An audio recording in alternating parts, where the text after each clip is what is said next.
Good afternoon, beautiful people. It is Micah J with Porsche 4K, and today I'm going to give you 5 pros and cons on the Porsche Macan. Let's go. So pro number 1, we have the sleek design. So with the 2024 Porsche Macan base model, it maintains Porsche's iconic and stylish design, but it also offers a sleek and attractive appearance. You can see here with the 21-inch spider design rims, giving it a bunch of pop there. The chalk gray, one of the premium colors with Porsche here. The front fascia matching the outside paint. So the sleek design of it just gives it a lot of, a lot to be desired. You get the luxurious feel, but you also get sporty. So that's definitely a pro that I have with it. Another pro with this vehicle has got to be the performance. So although it is a Porsche Macan base model, it definitely has a powerful engine with precise handling, and the Macan definitely provides a thrilling driving experience combining speed and agility. So like I say, even though this is a base model, it definitely has some power to it. It has an engine similar to the Volkswagen GTI, but this model also gives you 261 horsepower with 295 foot-pound of torque. So that with the 2-liter turbo, you can't go wrong with it. So another pro to the Porsche Macan has got to be the interior. We definitely have a luxurious design here, comfortable seating, advanced technology. Porsche has it all when you come to the interior quality, premium materials, and you also get that throughout each model here.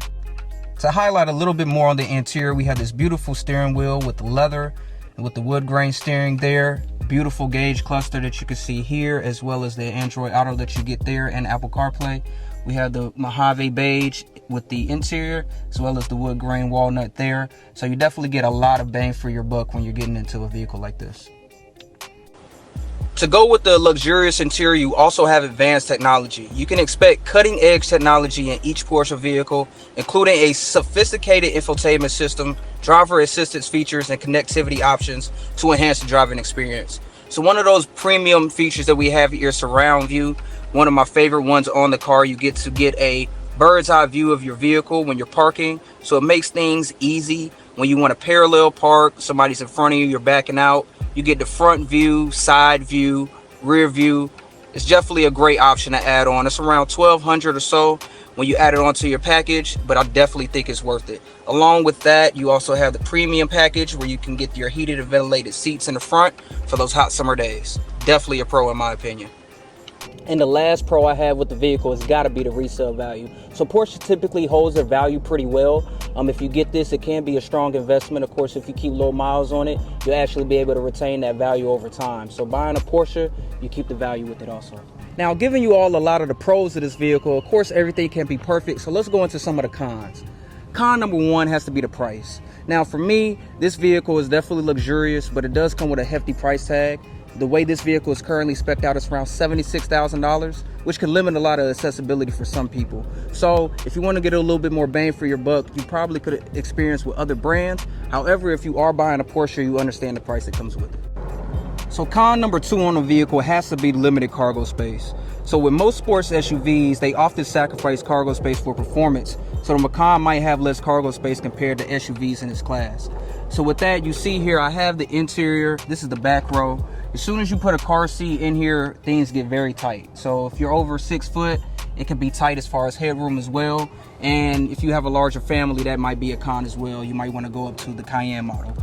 With that, you also see in the back trunk here, it's enough space to handle some day-to-day things. But if you are looking for something to move bicycles or other outdoor activities, things like that, you may want a little bit more space. As you can see here, all I have really is enough space for a stroller and a few other items. So you kind of got to get creative with how you pack things in here. And now we move into con number 3, and that has to be this bad boy here. The gas. Yes, indeed, the gas. So the fuel economy on this vehicle, you have about 19 city, 25 highway miles. However, you do have to, fill up a lot depending on what your commute is.